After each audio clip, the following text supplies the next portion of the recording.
Good afternoon, everyone. It is Mrs. Nasers with Emmy this afternoon, and we are going to start reading a chapter book to you. We're going to read one chapter a day out of a book that Emmy picked out herself, and she picked out Charlotte's Web. Great book written by E.B. White. Before we start reading chapter 1 today, I just want to give a quick shout out to Scholastic. Scholastic is an amazing company. Many of you have probably ordered book orders or have had a book fair at your school before, and Scholastic is usually that company that puts it on. Scholastic has done something great during this time. They have given teachers permission to read their books online. So Scholastic, I just want to say thank you for your flexibility during this time. You guys are great. So we're going to go ahead and we're going to get started with chapter 1. Chapter 1, Before Breakfast. "Where's Pa going with that axe?" said Fern to her mother as they were setting the table for breakfast. "Out to the hog house," replied Mrs. Arable. "Some pigs were born last night." "I don't see why he needs an axe," continued Fern, who was only 8 years old. "Well," said her mother, "one of the pigs is a runt. It is very small and weak, and it will never amount to anything. So your father has decided to do away with it." "Do away with it?" shrieked Fern. "You mean kill it? Just because it's smaller than all the others?" Mrs. Arable put a pitcher of cream on the table. "Don't yell, Fern," she said. "Your father is right. The pig would probably die anyway." Fern pushed a chair out of the way and ran outdoors. The grass was still wet and the earth smelled of springtime. Fern's sneakers were sopping by the time she caught up with her father. "Please, please don't kill it," she sobbed. "It's unfair." Mr. Arable stopped walking. "Fern," he said gently, "you will have to learn to control yourself." "Control myself?" yelled Fern. "This is a matter of life and death, and you talk about controlling myself?" Tears ran down her cheeks, and she took hold of the axe and tried to pull it out of her father's hand. "Fern," said Mr. Arable, "I know more about raising a litter of pigs than you do. A weakling makes trouble. Now, run along." "But it's unfair," cried Fern. "The pig couldn't help being born small, could it? If I had been born very small, would have you killed me?" Mr. Arable smiled. "Certainly not," he said, looking down at his daughter with love. "But this is different. A little girl is one thing, a little runting pig is another." "I see no difference," replied Fern, still hanging on to the axe. "This is the most terrible case of injustice I have ever heard of." A queer look came over John Arable's face. He seemed almost ready to cry himself. "All right," he said, "you go back to the house, and I will bring the runt when I come in. I'll let you start it on a bottle, just like a baby. Then you'll see what trouble a pig can be."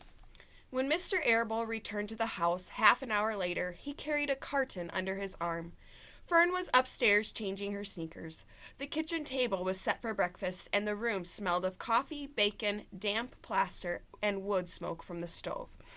"Put it on her chair," said Mrs. Arable. Mr. Arable set the carton down at Fern's place.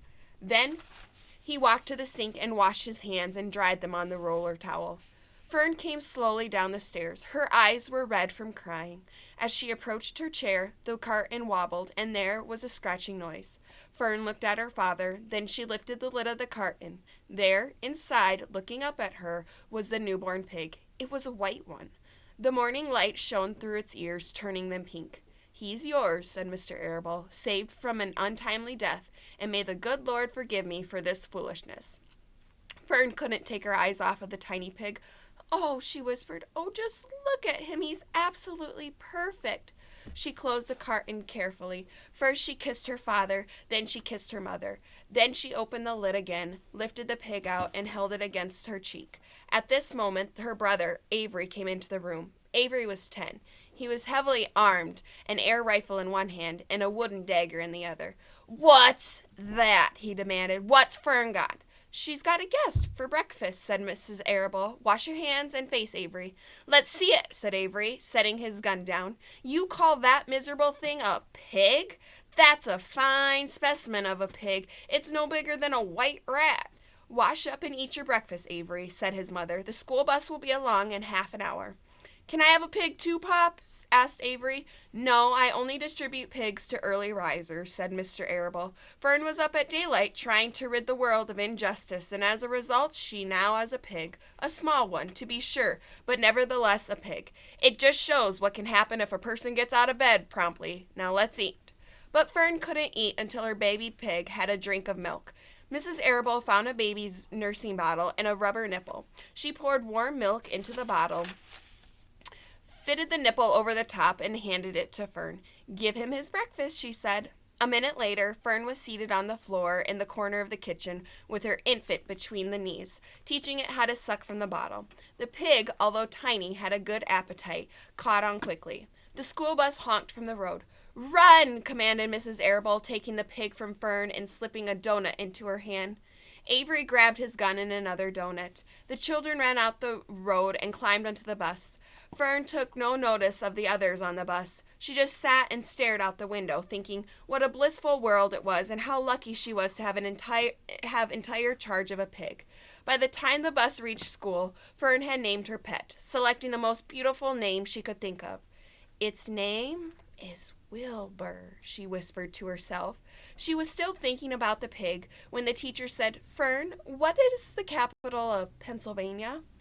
"Wilbur," replied Fern dreamily. All of her students giggled. Fern just blushed. I hope this is a book that you are going to enjoy over the next few weeks. Stay tuned and you will find out what happens in the next chapter. See ya.